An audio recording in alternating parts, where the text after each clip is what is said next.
ઓમ શ્રી ગણેશાય નમઃ. જય શ્રી કૃષ્ણ મિત્રો. ઓમ ગંગ ગણપત્યે નમઃ. શ્રી સિદ્ધિ વિનાયક નમો નમઃ.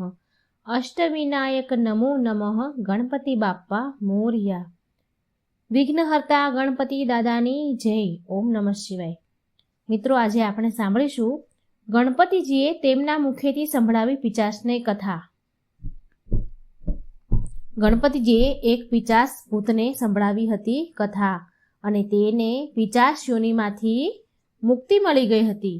ભગવાનની કથામાં એટલું બળ રહેલું હોય છે કે પૂરી શ્રદ્ધાથી જો સાંભળવામાં આવે, એને પાઠ કરવામાં આવે તો મોટા મોટા પાપોમાંથી મુક્તિ મળી જાય છે. તે મનુષ્યનો આ લોક અને પરલોક બંને સુધરી જાય છે. શ્રી ગણેશ ભગવાનની કથા વાર્તા જે કોઈ સાંભળે છે તેની સર્વ મનોકામના પૂરી થાય છે. ભગવાન ગણેશ અને તેના જીવનમાં સુખ, સમૃદ્ધિ અને શાંતિ હંમેશા માટે રાખે છે. ભગવાન ગણેશ હંમેશા એના પર કૃપા વરસાવે છે. તો ચાલો સાંભળીએ કોણ હતું એ પિચાસ અને ગણપતિજીએ કોની કથા સંભળાવી હતી જેનાથી પિચાસ યોનિમાંથી તે પિચાસને મુક્તિ મળી ગઈ હતી. તો બધા જ ભક્તોની આ મનોકામના પૂરી કરવાવાળી કથા પૂરા મનથી, હૃદયથી પૂરી આ વાર્તા સાંભળજો મિત્રો. એકવાર કૈલાસ પર્વત પર ભગવાન શંકર અને માતા પાર્વતી એકાંતમાં ભગવાન શંકર મા પાર્વતીને એક કથા સંભળાવી રહ્યા હતા અને તેમણે નંદી મહારાજને આદેશ આપ્યો હતો કે તેની કથા જે સંભળાવે છે તો તે સંભળાવતી વખતે કોઈ પણ આ કથાને સાંભળે નહીં. અને આ માટે ભગવાન શિવે, શંકર ભગવાને તેમના મુખ્ય દ્વારપાળ, જેનું નામ હતું પુષ્પદંત, તેને સુરક્ષા માટે ઊભા રાખી દીધા કે દ્વાર પર ઊભા રહીને ત્યાં પહેરેદારી કરે. કોઈ આ કથા સાંભળે નહીં અને કોઈ અંદર આવે નહીં. પણ પુષ્પદંત નામનો જે દ્વારપાળ હતો, પુષ્પદંત નામનો દ્વારપાળ માતા પાર્વતી અને શંકર ભગવાનની કથાને ચોરી છુપીથી સાંભળી લીધી હતી. અને આ વાતનો આભાસ ભગવાન ભોળાનાથને થઈ ગયો અને પછી ભોળાનાથ તેના દ્વારપાળ પુષ્પદંત પર બહુ ગુસ્સે થયા, બહુ ક્રોધે ભરાયા અને ક્રોધમાં આવીને ભોળાનાથે મુખ્ય દ્વારપાળ પુષ્પદંતને પિચાસ થવાનો શ્રાપ આપી દીધો. ભોળાનાથે કહ્યું કે હે પુષ્પદંત, તે ચોરી છુપેથી એક પિચાસની જેમ અમારી વાતો સાંભળી છે, અમારી કથા સાંભળી છે, જેને કારણે તું પિચાસ યોનિમાં જા. તે એક પાપ કર્યું છે. કોઈ પણ ના સાંભળી શકે એવી કથા, એ વાતો તે સાંભળી છે, તે પાપ કર્યું છે. માટે હું તને શ્રાપ આપું છું કે તું પિચાસ બનીને પિચાસની જેમ ભટકતો રહીશ. ક્યાંય પણ તું એકચિત એકાગ્ર નહીં રહે. ભગવાન શિવના આટલું જ કહેતા પુષ્પદંત પિચાસ બનીને પૃથ્વીલોક પર આવી જાય છે અને પૃથ્વી પર વિચરણ કરવા લાગે છે. પૃથ્વી પર પિચાસ બનીને મનુષ્યોને હેરાન કરવા લાગે છે, લોકોને ડરાવવા લાગે છે. પિચાસથી તો કોણ ન ડરે, બધા જ ડરે. પુષ્પદંતની પત્ની જયા એનું નામ હતું. જયાના અનુરોધ કરવાથી પુષ્પદંતને પિચાસ યોનિમાંથી મુક્તિ દેવા માટે ભગવાન ગણેશને પૃથ્વીલોક પર આવવું પડે છે.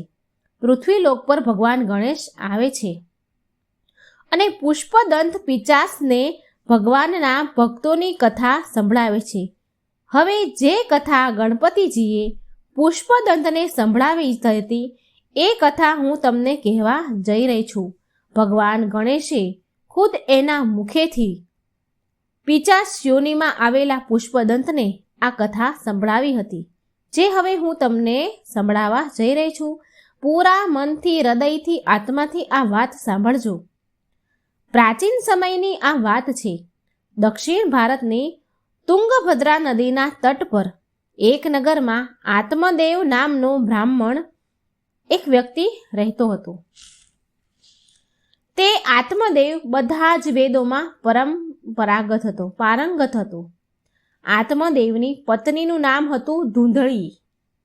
ધૂંધળી બહુ જ સુંદર હતી, પણ સ્વભાવથી એકદમ ક્રૂર અને ઝઘડાળુ હતી.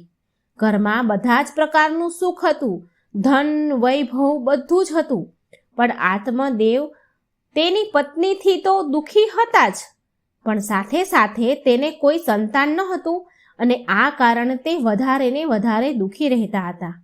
સંતાન પ્રાપ્તિ માટે આત્મદેવ બ્રાહ્મણે બહુ જ પ્રયત્ન કર્યા, પણ તેમને કઈ સફળતા મળી નહીં અને થાકી હારીને અંતે આત્મદેવે આત્મહત્યા કરવાનું નક્કી કર્યું. આત્મહત્યા કરવાનો વિચાર કરી લીધો. આમ મરવાનો વિચાર કરી આત્મદેવ વન તરફ જવા નીકળી ગયા. વનમાં તેને એક મહાત્માજી મળ્યા. આત્મદેવ તે મહાત્માની સામે બહુ રડવા લાગ્યા. એટલે મહાત્માએ તેમના દુઃખનું કારણ પૂછ્યું. એટલે આત્મદેવે કહ્યું, આ બ્રાહ્મણ હતા, એણે કહ્યું કે મારી પાસે ખાવા પીવા ધન દોલત ઐશ્વર્ય બધું જ છે, પણ મારી પાસે ખાવાવાળું કોઈ નથી અને તે માટે હું બહુ દુઃખી છું. મારી સાથે જમનારું કોઈ નથી, મારા ઘર સૂનું છે. હું મરવાની ઈચ્છાથી આત્મહત્યા કરવા માટે અહીં આવ્યો છું. સંતાન માટે હું એટલો બધો દુઃખી છું કે મને બધું જ અધૂરું લાગે છે, બધું જ સૂનું સૂનું લાગે છે. હે ઋષિવર, આટલું કહીને પણ હું આટલું જ નહીં, પણ હું જે ગાયને પાળું છું મારા ઘરે, તે પણ વાંજણી છે, તે પણ વાંજણી થઈ જાય છે. જે ઝાડ ઉગાડું છું, જે ફૂલ છોડ ઉગાડું છું, તે પણ સુકાઈ જાય છે. જે ઝાડ ઉગાડું તેમાં પણ ફળ નથી આવતા. હું બહુ અભાગ્યો છું. આમ આટલું કહીને આત્મદેવ ધ્રુસકે ખૂબ રડવા લાગ્યા. મહાત્માજી બોલ્યા કે તારે કોઈ સંતાન નથી, આ તો તારા ઉપર ઈશ્વરની બહુ મોટી કૃપા છે. જેને કોઈ સંતાન નથી હોતું ને, તો તે વ્યક્તિ બધા જ ઋણોથી મુક્ત છે. એટલા માટે હે બ્રાહ્મણ, તું લાલસામાં ન આવ. લાલસાથી પુત્ર મોહ ત્યાગી દે, કારણ કે પુત્રની કામનાથી સંસારનો મોહ થશે અને તું પરમાત્માથી દૂર થઈ જઈશ. જે પ્રતિકૂળમાં પણ જે પરમાત્માની કૃપાનો અનુભવ કરે છે તે જ સાચો વૈષ્ણવ ભક્ત છે. તું પુત્રની લાલસા ન કર અને જે પરમાત્માને ભજે છે તે જ સાચો વૈષ્ણવ ભક્ત છે. ગમે તેવી પરિસ્થિતિમાં પરમાત્માનો અનુભવ કરે છે તે જ વૈષ્ણવ ભક્ત છે અને તેને જ સદગતિ મળે છે. આ સાંભળી આત્મદેવ બોલ્યા, હે મહાત્મા, તમારા ઉપદેશથી મારી મુક્તિ નહીં થાય. મુક્તિ માટે તો મને પુત્ર જ જોઈએ. મહાત્મા હસવા લાગ્યા અને બોલ્યા કે હે બ્રાહ્મણ, શાસ્ત્રોમાં એવું લખ્યું છે કે પુત્રથી મુક્તિ નથી મળતી. જે મનુષ્ય પરમાત્મા માટે જીવે છે અને તન મન ધનથી પૂરી રીતે પરમાત્માને સમર્પિત છે, એ જ મુક્તિ છે. આ સાંભળી આત્મદેવ બ્રાહ્મણ દુઃખી થઈને બોલ્યા કે મારા મર્યા પછી મારું પિંડદાન અને શ્રાદ્ધ કોણ કરશે? અને જો પિંડદાન નહીં થાય તો હું અનેક યોનિઓમાં ભટકતો રહીશ. એટલા માટે તમે ગમે તે ઉપાય કરો, કોઈ ઉપાય કહો કે જેનાથી મને સંતાન પ્રાપ્તિ થાય. મહાત્માજી બોલ્યા કે આ શરીર જ પિંડ છે. આ શરીર રૂપી પિંડને પરમાત્માને અર્પણ કરવું તે જ પિંડદાન છે. શ્રાદ્ધ કરવાથી પિતૃ પ્રસન્ન થાય છે, પણ મુક્તિ અશક્ય છે. મુક્તિ માટે તો એક જ સત્કર્મ છે, સ્વયં પોતાના દ્વારા જ આત્માનું સંસારના સમુદ્રમાંથી ઉદ્ધાર કરવો. મહાત્માના બહુ જ સમજાવ્યા પછી પણ આત્મદેવ માન્યા નહીં, સમજ્યા નહીં અને બોલ્યા કે મહાત્માજી, તમે મને પુત્ર આપી દો, નહીં તો હું તમારી સામે જ મારા પ્રાણ ત્યાગી દઈશ અને એનો દોષ તમને જ લાગશે.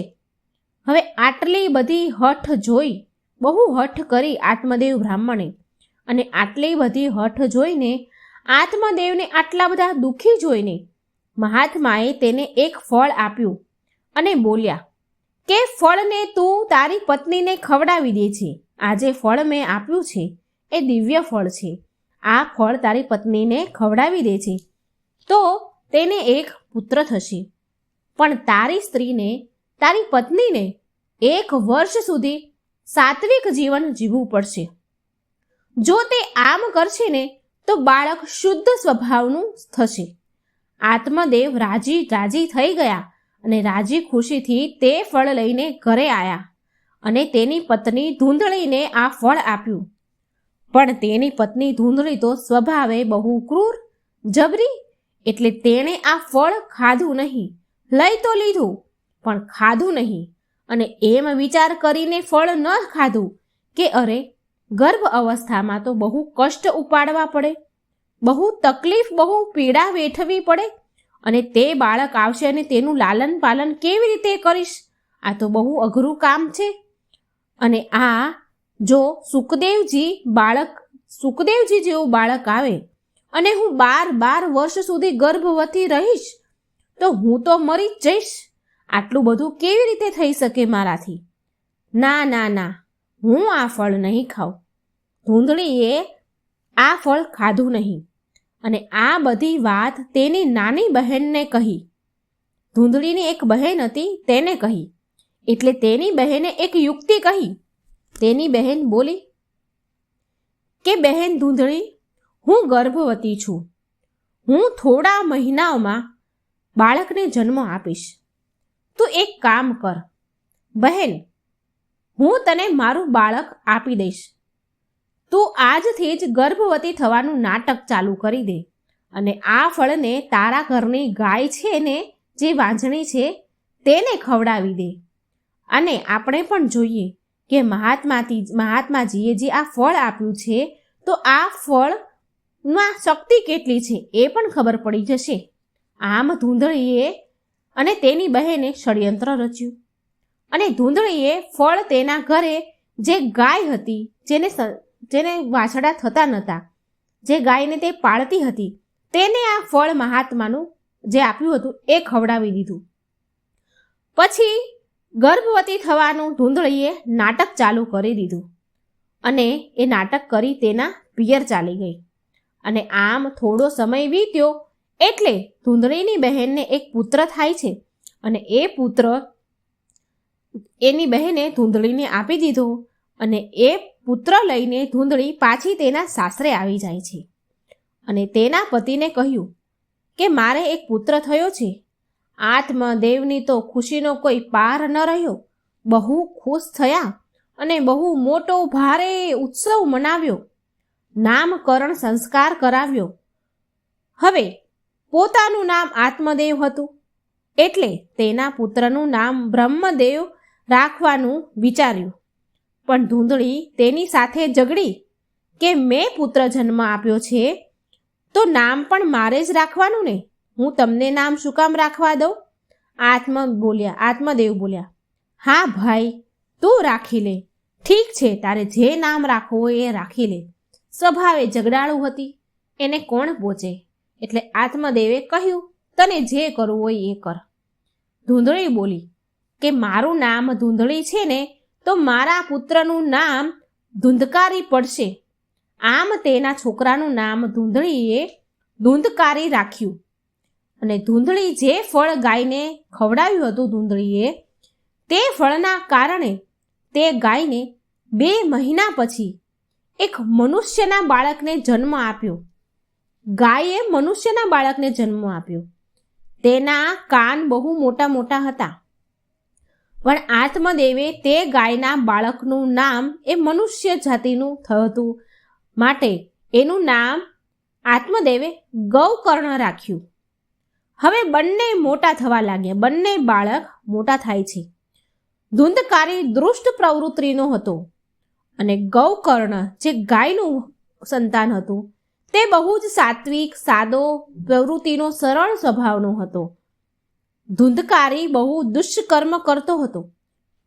દારૂ પીવે, શરાબ પીવે, જુગાર રમે, ઘરની બધી જ સંપત્તિને ધીરે ધીરે બહાર તેના અય્યાશી માટે વેચી દે.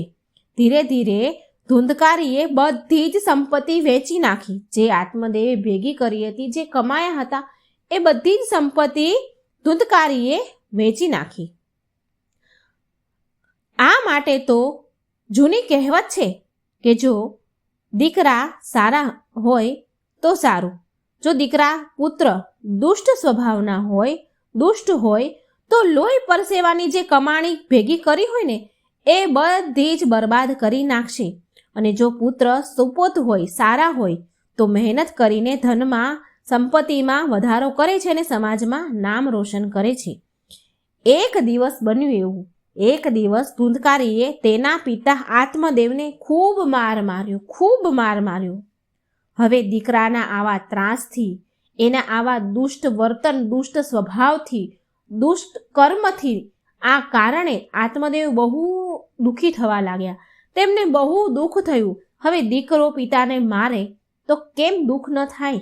એમને આત્મદેવને બહુ દુઃખ થયું અને વિચાર કરતા કે આનાથી તો સારું હતું કે મારે કોઈ સંતાન જ ન હોત, હું નિસંતાન જ સારો હતો. પુત્રના કારણે દુઃખી થયેલા જોઈને ગૌકર્ણ કહે છે, પિતાજી, આ સંસાર દુઃખરૂપી છે તથા મોહ માયામાં બાંધે છે. આ સંસાર બધાને, આપણને સંસારમાં માત્ર ભગવાનમાં મન પરોવીને જ સુખી થઈ શકાય છે. માટે પુત્ર મોહનો ત્યાગ કરીને ભગવદ્ ગીતાનો પાઠ કરો, ત્યારે જ મનુષ્યનો જન્મ સફળ થશે.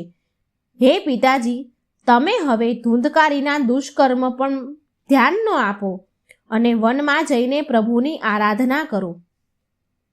ગૌકર્ણની વાત સાંભળીને, સમજીને, પુત્રનો મોહ ત્યાગીને આત્મદેવ ગંગા કિનારે આવ્યા. ભગવદ્ પુરાણના 10મા સ્કંદનો રોજ પાઠ કરતા હતા અને આ કારણથી તેમણે જીવનમાં શ્રી કૃષ્ણ ભગવાનની પ્રાપ્તિ થઈ અને આત્મદેવ ભગવાનમાં વિલીન થઈ ગયા. આત્મદેવના પ્રભુના ધામમાં ગયા પછી, આત્મદેવના ચાલ્યા ગયા પછી એક દિવસ ધૂંધળીએ પણ તેના પુત્રના વર્તન, વ્યવહાર, દુષ્કર્મથી, તેના ત્રાસથી દુઃખી થઈને કૂવામાં પડીને આત્મહત્યા કરી લીધી અને તે ધૂંધળી પણ મરી ગઈ. હવે બીજી તરફ જે ગૌકર્ણ હતો, જે એનો ભાઈ હતો, તે તીર્થયાત્રા પર નીકળી ગયો. હવે ધુંધકારી રહ્યો ઘરમાં એકલો. હવે તે પૂરી રીતે આઝાદ થઈ ગયો. છૂટછાટ મળવાના કારણે હવે ધુંધકારીએ 5 વેશ્યાઓને ઘરમાં લઈને મૂકી દીધી. ઘરમાં લઈ આવ્યો. ધુંધકારીએ વેશ્યાઓની માંગને પૂરી કરવા માટે ચોરી કરતો, દારૂ પીતો, જુગાર રમતો, ખરાબ કામોમાં એ લતે લાગી ગયો. વેશ્યાઓની માંગ, ઈચ્છા પૂરી કરવા માટે એક દિવસ ધુંધકારીએ રાજાના મહેલમાં ચોરી કરી. વેશ્યાઓએ વિચાર કર્યો કે આ ધુંધકારી ચોરી કરે છે અને એ પણ રાજાના મહેલમાં પણ ચોરી કરી લાવે છે. જો આ જીવતો રહેશે ને તો આપણે બધાને જ પકડાવી દેશે, આપણે બધા જ પકડાઈ જઈશું. આના કરતાં તો સારું છે આપણે આને મારી નાખીએ, એ જ સારું રહેશે. આમ 5 વેશ્યાઓએ મળીને આવો પ્લાન બનાવ્યો.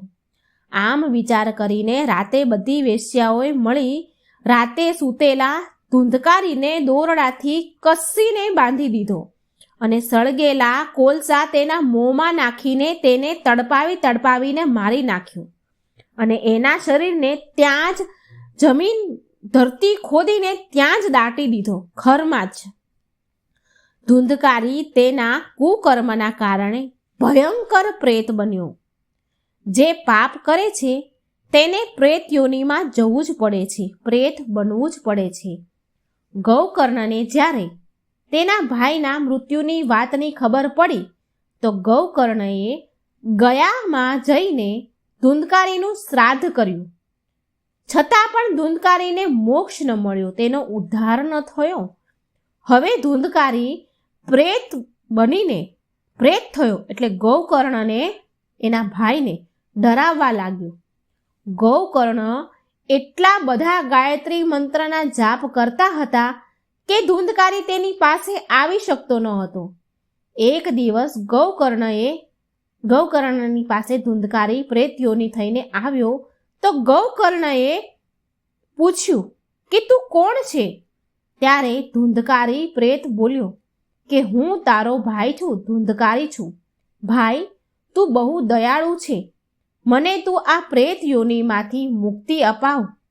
ગૌકર્ણ બોલ્યા, ભાઈ, મેં તો તારું ગયામાં જઈને પિંડદાન પણ કર્યું છે, તો પણ તને મોક્ષ નથી મળ્યો, તારો ઉદ્ધાર ન થયો. ધુંધકારી બોલ્યો, ભાઈ, મેં બહુ ખરાબ કામ કર્યા છે, બહુ દુષ્ટકર્મ કર્યા છે, માટે ગયામાં જઈને પિંડદાન કરવાથી મારો મોક્ષ થયો નથી. બીજો કોઈ પણ રસ્તો ઉપાય કર અને મારો મોક્ષ કર, મને પ્રેત યોનીમાંથી મુક્તિ અપાવ. ગૌકર્ણએ ધુંધકારીના મોક્ષ માટે બધા જ વિદ્વાનો બ્રાહ્મણોને આ વિશે પૂછ્યું. કોઈ ઉપાય શોધવા માટે બધાને પૂછ્યું, પણ કોઈ ઉપાય મળ્યો નહીં.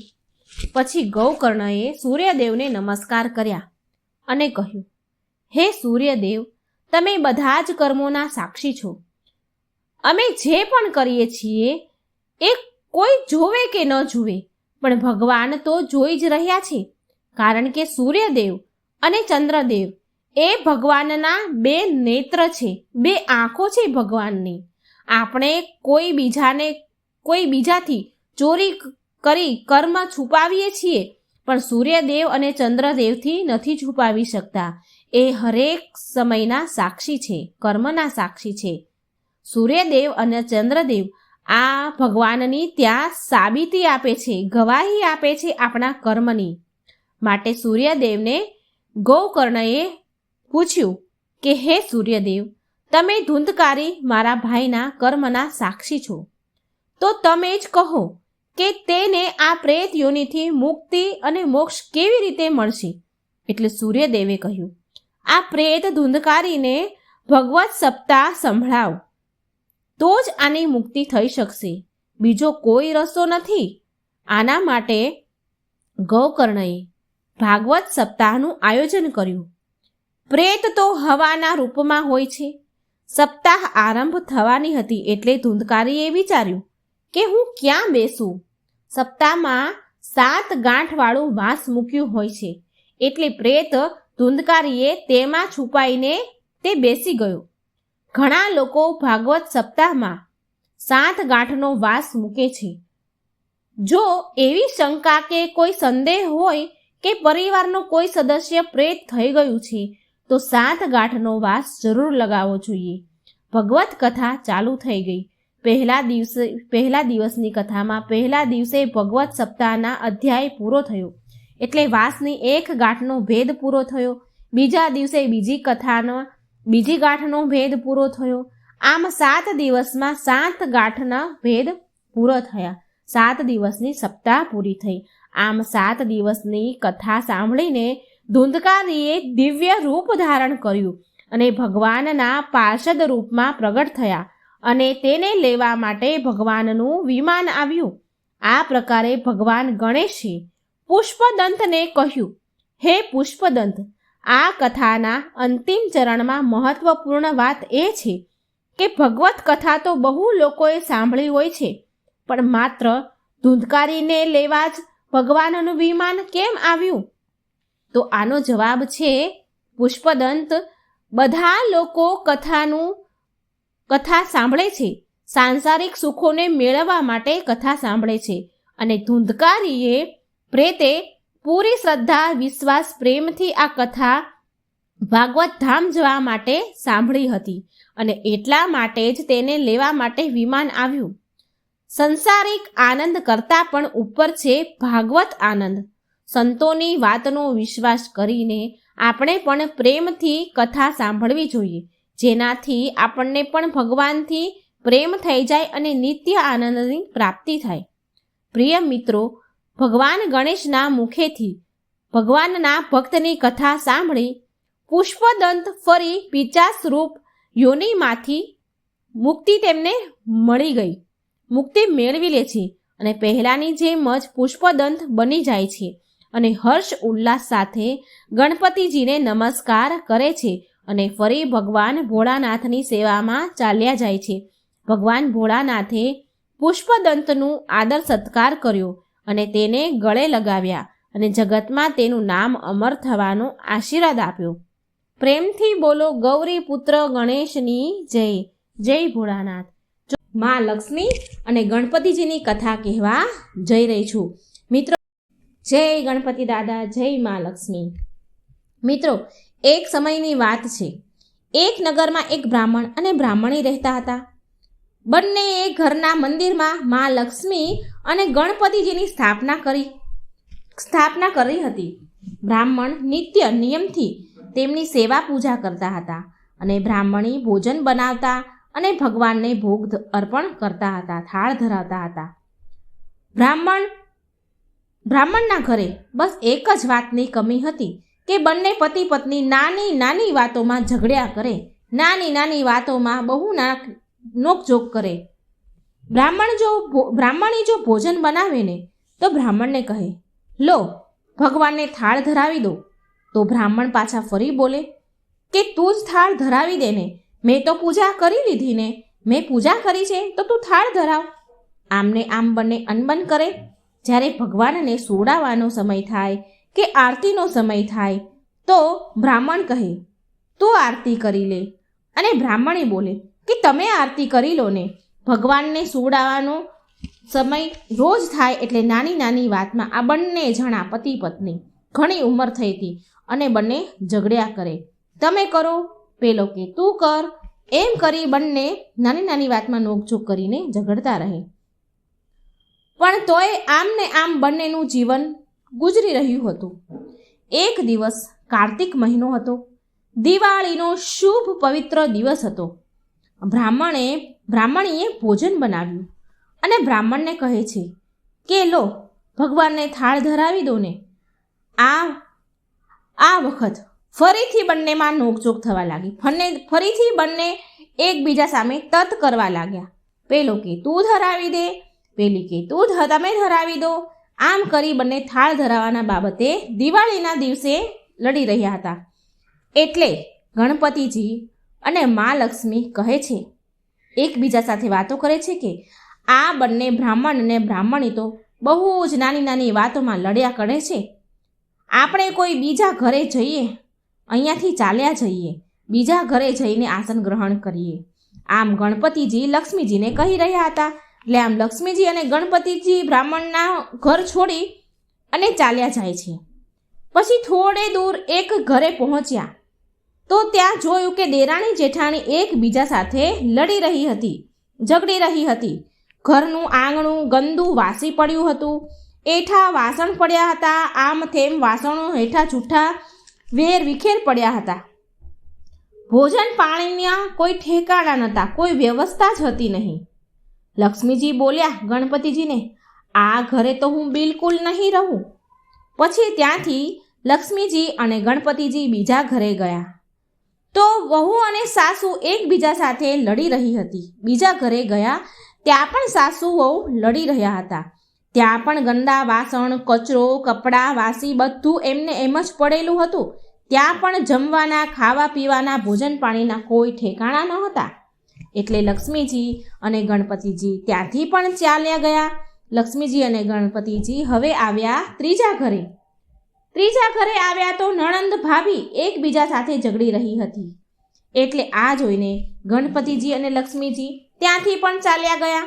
ચોથા ઘરે ગયા તો ત્યાં પણ ભાઈ સગા ભાઈ એકબીજા સાથે લડી રહ્યા હતા. મા લક્ષ્મી ત્યાં પણ ન રહ્યા. ત્યાં પણ ઝઘડો ચાલી રહ્યો તે ત્યાંથી મા લક્ષ્મી અને ગણપતિજી નિરાશ થઈ ગયા અને ત્યાંથી પણ ચાલ્યા ગયા. હવે આમ ને આમ જ્યાં પણ મા લક્ષ્મી અને ગણપતિજી બીજા અલગ અલગ ઘરે જાય તો ત્યાં કંઈ ને કંઈ ખરાબ જોવે, કંઈ ને કંઈ એમને ખરાબ જોવા મળતું હતું. તે ક્યાંય ન રોકાયા. પછી લક્ષ્મીજી બોલ્યા, ગણપતિજીને કહે છે કે આપણને ફરતા ફરતા ઘણો સમય નીકળી ગયો, સાંજ પડી પણ ક્યાંય ભોજન પાણી ન મળ્યા. ચાલો બ્રાહ્મણના ઘરે પાછા જતા રહીએ. એ આપણને નોકઝોક કરીને પણ થાળ તો ધરાવે છે, સમયે સમયે પૂજા પાઠ તો કરે છે, સમયે સમયે આપણને ભોગ અર્પણ તો કરે છે. આમ વિચાર કરીને પાછા મા લક્ષ્મી અને ગણપતિજી બ્રાહ્મણીના ઘરે ગયા. દ્વાર પર આવીને ઊભા રહ્યા તો તેમના ઘરમાંથી પકવાનોની સુગંધ આવી રહી હતી, પણ તેમના દરવાજા બંધ હતા. એટલે મા લક્ષ્મીએ દરવાજો ખખડાવ્યો અને મા લક્ષ્મીએ સાદ પાડ્યો અને બોલ્યા કે હું લક્ષ્મીજી છું અને ગણપતિજી પણ છે, દ્વાર ખોલો, અમે તમારા ઘરે આવ્યા છીએ. એટલે અંદરથી પેલી બ્રાહ્મણી બોલી, હું દરવાજો નહીં ખોલું, તમે મારા ઘરેથી પહેલાં કેમ ચાલ્યા ગયા અને હવે પાછા કેમ આવ્યા છો? એટલે મા લક્ષ્મીએ ગણપતિજી બંને બોલ્યા કે બ્રાહ્મણી, હવે અમે નહીં પાછા જઈએ, તમારા ઘરે જ રહીશું. બ્રાહ્મણી બહુ ચતુર અને હોશિયાર હતી, બોલી કે હું તમારી વાત ન માનું, તમે ફરીથી મારા ઘરે ચાલ્યા જાઓ તો પહેલાં મને વચન આપો, તો જ હું તમને અંદર આવવા દઈશ, તો જ હું દ્વાર ખોલીશ. લક્ષ્મીજી બોલ્યા કે માંગ, તારે શું જોઈએ છે, તું માંગી લે. એટલે બ્રાહ્મણી બોલી, અન્ન દો, ધન દો, દૂધ દહીં ભંડાર દો, પુત્રનું પાલન આપો, સોનાનો અખાડો આપો, કુળ વધુ આપો, હાથી ઘોડા આપો, લાવ લશ્કર આપો, 12 વર્ષની મારી કાયા થઈ જાય, 12 વર્ષની મારા પતિ બ્રાહ્મણની કાયા થઈ જાય, આવું વચન આપો તો હું દ્વાર ખોલું. લક્ષ્મીજી બોલ્યા કે જા બ્રાહ્મણી, મેં તને વરદાન આપ્યું, તને આ બધું જ મળશે, જે તે માંગ્યું એ બધું તને પ્રાપ્ત થશે. પછી બ્રાહ્મણીએ દરવાજા ખોલ્યા.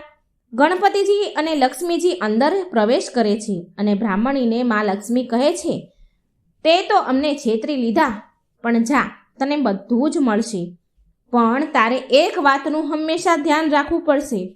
યાદ રાખજો મિત્રો, સાંભળજો. અહીં મા લક્ષ્મી એ બ્રાહ્મણીને કહે છે કે એક વાતનું તારે હંમેશા ધ્યાન રાખવું પડશે કે આજના દિવસે એટલે કે દિવાળીની રાત્રે તારા આંગણામાં ચોક પૂરીને ચૌમુખી દીવો, એટલે 4 દિવસનો જે આપણે દીવો કરીએ છીએ, ચૌમુખી દીવો આખી રાત તારા આંગણામાં પ્રગટાવજે. હું તારી 7 પેઢી સુધી બિરાજમાન તારા ઘરમાં રહીશ.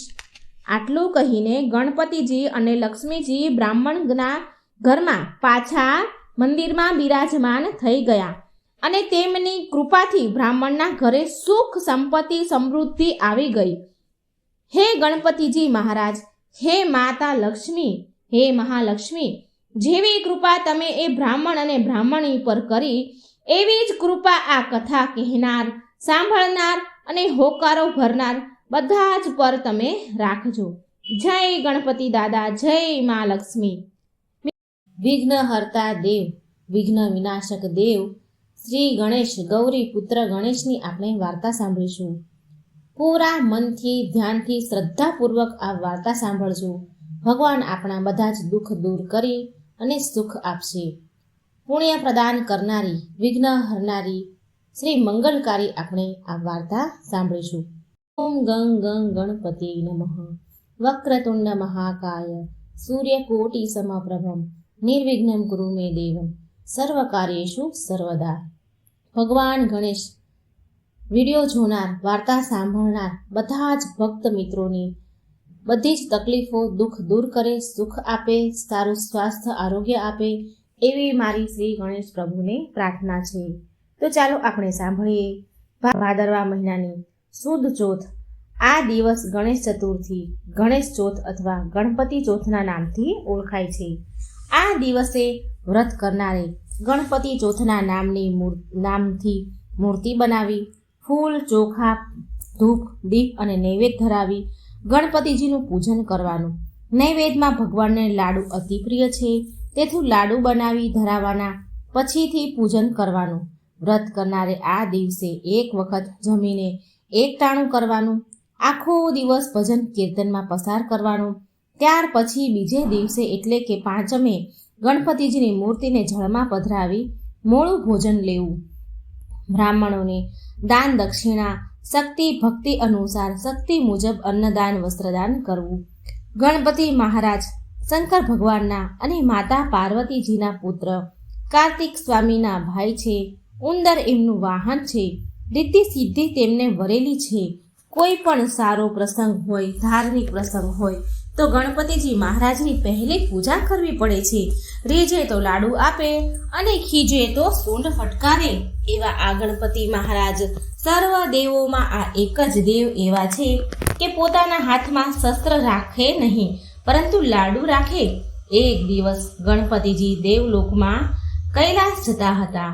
એવામાં જ્યાં ચંદ્રની પાસેથી નીકળ્યા કે ચંદ્ર ગણેશજીનું આવું સ્વરૂપ જોઈને ખી ખી ખી કરી હસવા લાગ્યો અને બોલ્યો, વાહ ભાઈ વાહ, મોટું પેટ અને લાંબી સૂંઢ. આમ ચંદ્ર એ મસ્કરીથી કરી અને ચંદ્ર મસ્કરીમાં બોલ્યો અને ફરીથી હસવા લાગ્યો. પરંતુ ગણપતિ મહારાજ કાંઈ બોલે નહીં અને આગળ વધવા લાગ્યા. ત્યાં તો પેલા ચંદ્ર ફરીથી મસ્કરી કરવા લાગ્યો અને હસવા લાગ્યો ને બોલ્યો, એ દુંદાળા દેવ, આમ ઉંદરની સવારીએ ટુચુક ઠચુક ઠચુક ક્યાં જાઓ છો? તમે ક્યારે કૈલાસ પર પહોંચશો? લ્યો લ્યો, કોઈ ઝડપી વાહન આપો. ગણપતિ આ વખતે પણ શાંત રહ્યા. ટીખળે ચડેલો ચંદ્ર પોતાનો વિવેક ચૂકી ગયો. વાણી કડવી વખ જેવી થઈ અને બુદ્ધિહીન થઈને બોલ્યો, બહાર તો આવા દેખાવ છો એ તો જાણું છું, પરંતુ બોલતા પણ નથી, તો શું મૂંગા પણ છો? આટલું સાંભળતા જ ગણેશજીની આંખો લાલ ચોળ થઈ ગઈ. એમને થયું કે હવે તો હદ થાય છે. આ ચંદ્ર પોતાના રૂપના અભિમાનમાં છલકાયેલો છે, છકેલો છે. હવે તેને શિક્ષા કરવી જ પડશે. આમ વિચારી ગણપતિજી મહાક્રોધે ભરાઈને બોલ્યા, હે ચંદ્ર, તું તારા રૂપના અભિમાનમાં છકેલો છે, પણ યાદ રાખ, મારો તને શ્રાપ છે કે જે આજે ભાદરવા સુદ ચોથના દિવસે ત્રણેય લોકમાં વસનારા સર્વ કોઈ તારી સામે નહીં જુએ, અને કદાચ કોઈ જોશે તો એ મહા મુશ્કેલીમાં આવી પડશે. શ્રાપ સાંભળતા જ ચંદ્રનો ગર્વ ઓગળી ગયો. તેને થયું, અરરરર, આ તો મારાથી અવિવેક થઈ ગયો. અભિમાનમાં ને અભિમાનમાં વાણીનો સંયમ પણ રહ્યો નહીં. તે કાંપવા લાગ્યો, ધ્રુજવા લાગ્યો અને જ્યાં ગણપતિજીની સામે કાંઈ કહેવા જાય છે તો જુએ છે તો ગણપતિજી તો ક્યારનાય આગળ નીકળી ગયા હતા. ચંદ્રને પછતાવો થયો, પણ હવે શું થાય? ચંદ્રને એવી ભોઠપ લાગી કે તે છુપાઈ ગયો અને અંધકાર છવાઈ ગયો. અને અચાનક અંધકાર છવાવાથી ભારે અંધાધૂંધી ફેલાઈ. દેવો પણ ગભરાઈ ગયા. તેઓ ભેગા થઈને ભગવાન પાસે ગયા કે હે મહારાજ, ચંદ્રના શ્રાપનું નિવારણ બતાવો. ભગવાન કહે, દેવતાઓ સાંભળો, આ તો શ્રી ગણેશજીનો શ્રાપ છે, માટે તેમના સિવાય શ્રાપનું નિવારણ કોઈ બનાવી શકે નહીં. માટે આપ સર્વ ગણપતિજી પાસે જાઓ. વળી ગણપતિજી તમારા ઉપર ખુશ થાય તેવો રસ્તો પણ હું બતાવું છું, તે સાંભળો. તમે બધા ચંદ્ર પાસે જઈને કહેજો કે ભાદરવો માસ બેસે એટલે સુદ એકમથી સુદ ચોથ સુધી ગણેશ ચોથનું વ્રત કરે. અને તે વ્રતની વિધિ આ પ્રમાણે છે. સૌ પ્રથમ ગણપતિજીની સોનાની મૂર્તિ બનાવવાની. જો સોનાની ન બનાવો તો સ્થિતિ પ્રમાણે કોઈ પણ ધાતુની બનાવવાની. અને એ પણ શક્ય ન હોય તો ગણપતિજીની છબી લેવી. પછી એકમથી ચોથમાં જે દિવસ શુભ હોય તે દિવસે સારા ચોઘડિયા ગણેશજીની સ્થાપના કરવાની. પછી તેમનું પૂજન કરવાનું, લાડુના નિવેદ ધરાવવાના. પછી વાજતે ગાજતે એ દિવસે સાંજે ગણપતિજીની મૂર્તિને જળમાં પધરાવવાની.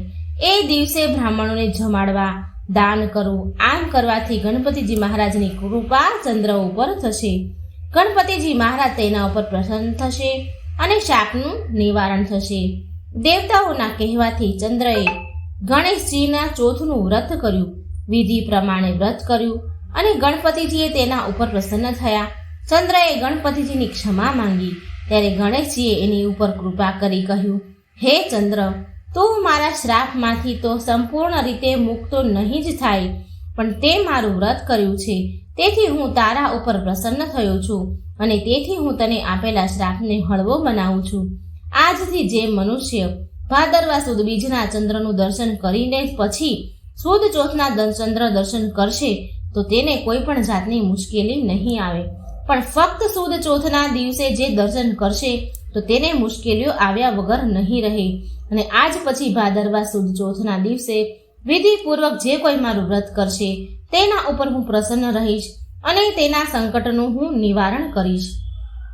હે ગણપતિ મહારાજ, આપનું વ્રત કરનારને, વ્રત કથા સાંભળનારને આપ જેવા ફળ્યા તેવા સૌને ફળજો.